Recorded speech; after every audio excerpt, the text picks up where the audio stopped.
সময়ের সাথে সাথে দিনগুলি কত তাড়াতাড়ি যেন এগিয়ে যায়।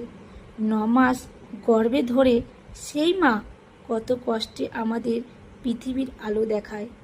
কত আনন্দই না কেটেছিল ওই দিনগুলো।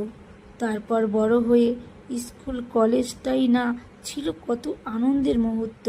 তারপর চলে গেলাম বিয়ের পর শ্বশুর বাড়ি।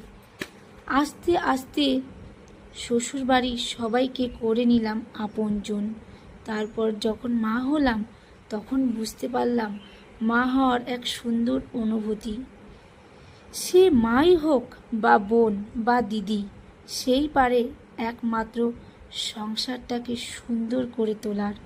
তাই তাদেরকে তুচ্ছ মনে করবে না, যোগ্যতা সম্মান দেবে। ভিডিওটা পুরোটা দেখার জন্য অসংখ্য অসংখ্য ধন্যবাদ আমার সব বন্ধুদের।